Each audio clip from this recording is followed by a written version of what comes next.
সাম্প্রদায়িক শক্তিকে রুখে দেওয়ার প্রত্যয়ে অনুষ্ঠিত হলো মঙ্গল শোভাযাত্রা। নেচে গেয়ে বাংলার নতুন বর্ষকে বরণ করে নেন সর্বস্তরের মানুষ। মাহমুদ কমরের রিপোর্ট।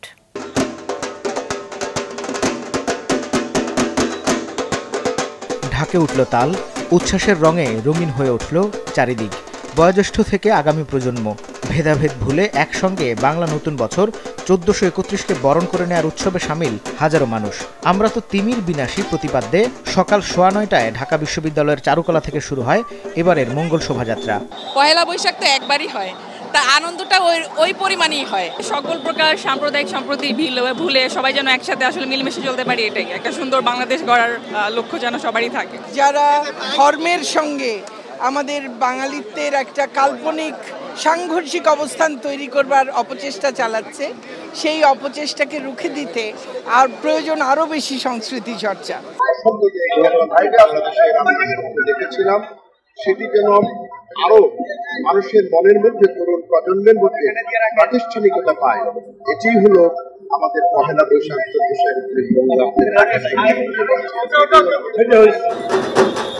ইউনেস্কোর বিশ্ব ঐতিহ্যের স্বীকৃতি মেলার পর মঙ্গল শোভাযাত্রা পেয়েছে বাড়তি মাত্রা।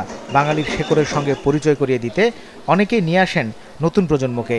ছুটে আসেন অনেক ভিনদেশীয়, তাদের সাজেও ছিল বাঙালিয়ানার ছোঁয়া। বাংলা গানের তালে তারাও প্রকাশ করেন উচ্ছ্বাস। It is beautiful and very colorful. Color of people, the rhythm, very very nice, very surprising and very nice. শুভ নববর্ষ।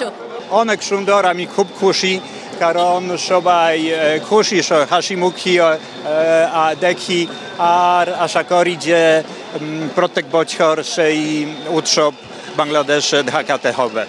আমি ভাতে মাঝে বাঙালি, শুভ নববর্ষ। নতুন বছরকে বরণ করে নেয়ার এই উৎসব তীব্র গরমকেও হার মানায়। পরিবার পরিজন আর বন্ধু বান্ধবকে নিয়ে ঘুরতে বের হন অনেকেই। সোহরাওয়ার্দী উদ্যান, বাংলা একাডেমি, টিএসসি জুড়ে ছিল নববর্ষ উদযাপনের আমেজ। যে মাটিতে তার জন্ম, তার যে সংস্কৃতি, তার সঙ্গে তার পরিচয় হোক। ছোটবেলা থেকে যদি পরিচয় করানো না হয়, পরবর্তীতে দেখা যায় যে বিজাতীয় যে সংস্কৃতিগুলি আছে ওটা ঢুকে যাওয়ার সম্ভাবনা থাকে। যত রকমের মুশকিল আছে বা বিগত বছরগুলোতে ছিল, সব যেন শেষ হয়ে নতুন করে ভালোই শুরু হয়। সহিংসতা থাকবে না, একটা শান্তিপূর্ণ বাংলাদেশ। আমরা সবাই যেন ভালোর দিকে এগিয়ে যাই। সবাইকে শুভ নববর্ষ। নববর্ষের উৎসব যতটা রঙিন, যতটা সার্বজনীন, ততটাই রঙিন হয়ে উঠুক দেশের অগ্রযাত্রা। দূর হোক বৈষম্য।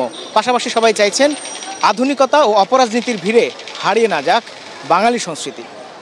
মাহমুদ কমল, মাছরাঙা সংবাদ, ঢাকা।